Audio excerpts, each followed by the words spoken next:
Hello friends, দিনটা চলেই আসলো অপেক্ষা করতে করতে। আজ মহাকালের দর্শন পাবো, তাই আমাদের টাইম একটায়। আমাদের যে টোটোওয়ালা ছিল সে আমাদের 12টার মধ্যে হোটেল থেকে বেরোতে বলেছিল। আমরা যথারীতি স্নান করে নতুন বস্ত্র পরে আমরা বেরিয়ে পড়েছি এবং মন্দিরের কাছাকাছি আসতেই দেখতে পেলাম অনেক রকমের দোকানপাট রয়েছে।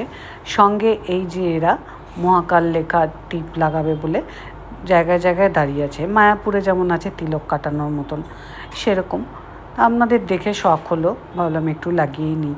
যদিও খুব গরম, বুঝতেই পারছি যে গলে যাবে, কিন্তু তাও একটু লাগিয়ে নিলাম সবাই মিলে। আমাদের এই মেয়ে আমাদের এই সমস্ত ট্রিপটায় বিশেষ করে ব্যবস্থাগুলো ও করেছে। ভালো মেয়ে খুব, আর ওর মা বাবা সবার সাথে আলাপ হয়ে ভালোই লাগলো এবং মোটামুটি বন্ধুত্বটাও হয়ে গেছে আমাদের। এই দাদাও খুব ভালো, আমার হাজব্যান্ডের সাথে খুব ভালো পটেছে, কারণ ঠিক আমার হাজব্যান্ড যেরকম মানে অন্যের হেল্প করতে বা কোথাও ঘুরতে গেলে ওয়েটার আসার আগে খাবার দিয়ে দেওয়া থেকে শুরু করে কাজে আগে আগে কাজ করা, এগুলো করতে খুব ভালোবাসে নিও। এরপর ওইসব টিকা লাগিয়ে ভেতর দিকে ফোন টোন করে নিলাম পুরোহিতকে, তারপরে ভেতর দিকে চলে আসলাম। যেখানে ডালা কেনা হবে সেখান থেকে আমরা ডালা নিয়ে নিলাম এবং জুতোগুলো খুলে রাখলাম। সবার ড্রেস দেখতে পাচ্ছ, সবাই মোটামুটি চেষ্টা করেছে ধুতি পরার। একমাত্র আমার হাজব্যান্ড ধুতি পরেনি, পাঞ্জাবি পরেছে, ধুতি পরেনি। আর মেয়েরা শাড়ি আর পরতে পারলাম না, যেহেতু শাড়ি পরার অভ্যেসটা কমে গেছে। তো আমরা মন্দিরে বেশ কিছুক্ষণ লাইনের পর ঢুকেছি। খুব ভালো দর্শন করেছি, যদিও দূর থেকে, কিন্তু দেখো তোমরাও দেখলে বুঝতে পারবে দর্শনটা এক তো ডিসপ্লেতে চলছে, আর একটা নিজে থেকেই দাঁড়িয়ে একটু দূর থেকে বাবাকে দর্শন করা যাচ্ছে। তো তারাপীঠে গেলে আমাদের যে জিনিসটা হয় একদম ধাক্কা দিয়ে দিয়ে বের করে দেয়, এখানে কিন্তু তা নয়। একটু চেষ্টা করলেই বাবার দর্শন পাওয়া যাচ্ছে, দেখো তোমরাও দেখো। তারপরে দর্শন করে আমরা বাইরের দিকে বেরিয়ে আসলাম। বেরিয়ে যা রোদ্দুরের তেজ, কার্পেট পর্যন্ত গরম হয়ে গেছে। আর মন্দিরের মেঝেগুলোতে তো পা ঠেকানো যাচ্ছে না, পা জ্বলে পড়ে যাচ্ছে। তবুও মন্দির তো ঘুরতেই হবে, তাই আমরা মন্দিরের ভেতরে চলে গেলাম। আর আমাদের ঠিক করাই ছিল এক জায়গায় যে একটা পুজো করিয়ে দেবে, বাবার স্নান হবে। তো সেই বাবার স্নানের জন্য আমরা আমাদের যেখানে ডেকেছিল সেখানে পৌঁছে গেলাম। এই মন্দিরের ভেতরে অনেক রকমের মন্দির আছে, বাবার মন্দির তো বেশি। আমরা এখানে বাবাকে যা যা দিয়ে স্নান করানো হয় সমস্ত কিছু দিয়ে এখানে স্নান করানোর সুযোগ পেলাম। সবাই মিলে হাতে হাতে স্নান করালাম। যেহেতু 14 জন ছিলাম দলে, তো ঘরটা এতটাই ছোট, মানে পা তো ঝিনঝিন ধরে গেছিলো লাস্টে যখন উঠেছি। ঘণ্টাখানেক ধরে এই স্নান করতে সময় লেগেছে। তো তা সত্ত্বেও ঠাকুর সেটা শক্তি দিয়েছিল, আমরা করেছি। আর আমাদের পরের টিম, আরও 7 জনের যে টিম আছে তারা আমাদের পরে করবে, সবাই স্নান করাবে ঠাকুরকে। তারপরে স্নান করিয়ে জায়গাটা পুছিয়ে পরিষ্কার করে দিয়ে তারপরে সেইগুলোকে জল দিয়ে ঠাকুরকে পরিষ্কার করে, মানে সবার শেষে জল দিয়ে স্নান, একদম নিট অ্যান্ড ক্লিন করে উঠতে হবে। পরের পার্টি এসে আবার ঠিক সেম কাজ করবে। তা আমাদের কাজ চলছে, আমাদের স্নান চলছে, হলুদ মাখানো চলছে। এটা হলুদ না কেশর কালার বলতে পারবো না। তারপরে তো আবার একটু জল দিয়ে পরিষ্কার করে দেওয়া হলো। এরপর নিজেদেরকে একটু ভিডিওতে আনার চেষ্টা করলাম, কারণ ভিডিও যখন করছি একটু নিজেরা থাকবো না। কিন্তু যেহেতু হাতে এত কিছু লেগে আছে, ভিডিওটা ঠিকভাবে করতে পারছিলাম না, বারও করতে পারছিলাম না। আর এই যে জিনিসটা দেখো, শেষ স্নান এইটাতে, এর মধ্যে জল ঢালা হবে, সেই জল এই থেকে ফুটো থেকে শুরু হয়ে পড়বে, পুরো ঠাকুরকে সুন্দর করে স্নান করিয়ে দেওয়া হবে। তবে এটা কি তার নাম আমি জানি না, জিনিসটা আমার বেশ ভালো লেগেছে, বপুবাসীর মতন দেখতে। আমরা সবাই মিলে এই ধরে ধরে স্নানটা করালাম। পরিষ্কার হয়ে গেল ঠাকুর। পরিষ্কার হয়ে যাওয়ার পর আমরা আমাদের আসন ছেড়ে বেরিয়ে যাব, যখন আমাদের ঠাকুরকে পুরোপুরি স্নান কমপ্লিট হয়ে যাবে। এরপর আসবে আমাদের যে আরেকটা দল আছে তাদের স্নানের পর আরেক দল লাইন দিয়ে রয়েছে, তারাও ভেতরে ঢুকে পুজো করবে। তো তো তাদের ইচ্ছে ছিল আমাদেরকে একটু শর্টকাটে কাজ করিয়ে দিতে। আমাদের ঠাকুরমশাইটা বেশ ভালো ছিল, সেই পুরোটাই করিয়ে দিল। আমাদেরও কমপ্লিট হয়ে যাওয়ার পর আমরা উঠে গেলাম। আমাদের পরের যে দলটা রয়েছে আমাদেরই লোক, একসাথে আরও 7 জন আছে, তারা সবাই মিলে ঢুকে গেল। এই দলের মধ্যে কিন্তু তাদের বাবা মা এসছেন এবং যথেষ্ট বয়স্ক, এবং তারাও আমাদের সাথে নিষ্ঠাভাবে পুজো পার্বণে অংশগ্রহণ করেছেন। আমাদের পুজো হয়ে যাবার পর তারপরে আমরা আবার একটু চারধার ঘুরে আসলাম। দেখো এখানটা হচ্ছে যজ্ঞ হয় সবার, নিশ্চয়ই মানসিক থাকে। আর চারধারে অনেক মন্দির, শিবের মন্দির, লক্ষ্মী গণেশ থেকে শুরু করে যত ঠাকুর আছে, প্রচুর ঠাকুরের মন্দির আছে। সামনেই একটা হনুমানজির মন্দির, যেখানে আমরা কিছুক্ষণ বসে টাইম কাটালাম। এরপর আমাদের ডাক পড়লো আরতির জন্য। তারপরে আমরা আরতি করতে ঢুকলাম, এক এক করে সবাই মিলে আরতি করে নিলাম। আরতি করার সময় দেখো ঠাকুরটা দেখতে পাচ্ছি কি সুন্দর করে সাজানো হয়েছে।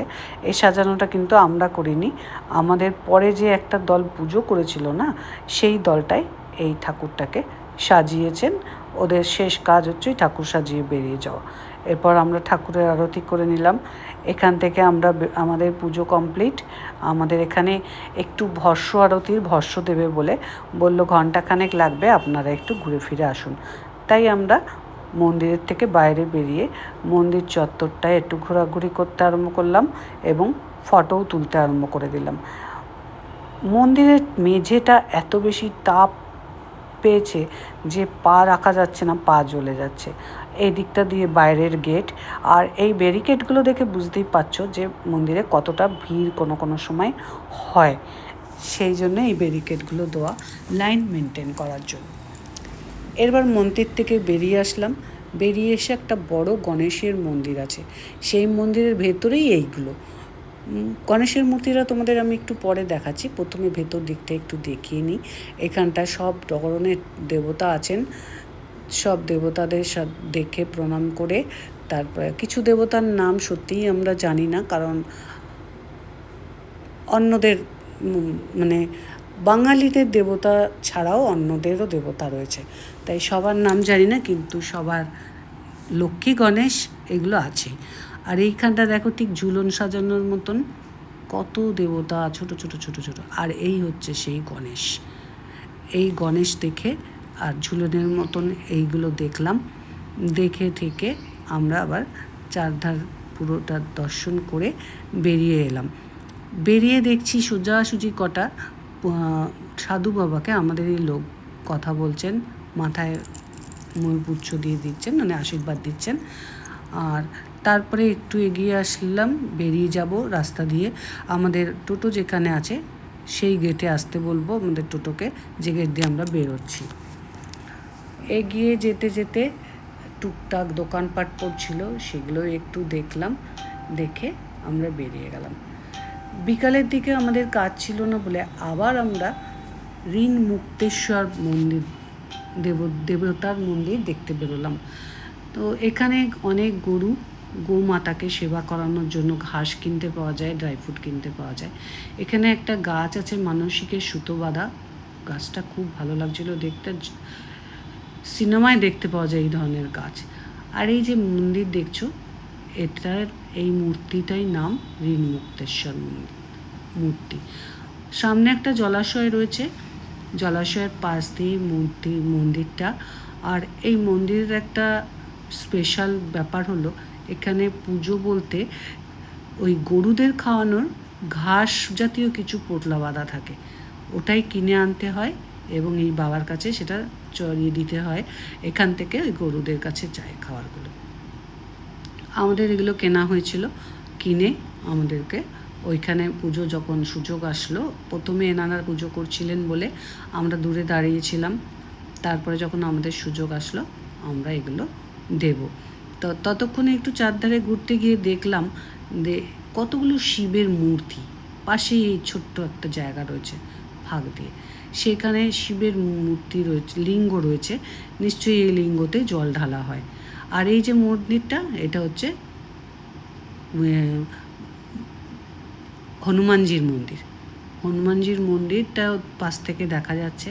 আর এই দেখো এই যে পোটলাগুলো, এগুলি হচ্ছে এখানকার পুজোর সঙ্গে দক্ষিণাটা দিয়ে দিতে লাগে, দিলে। আর এই ঠাকুরের দর্শন করো তোমরা, ছোট্ট একটা পাথর, আর জায়গাটা দেখেছো একটা গাছের গোড়ার তলায় শুধু একটা দরজা মতন করা, ওটাই ঠাকুরের স্থান।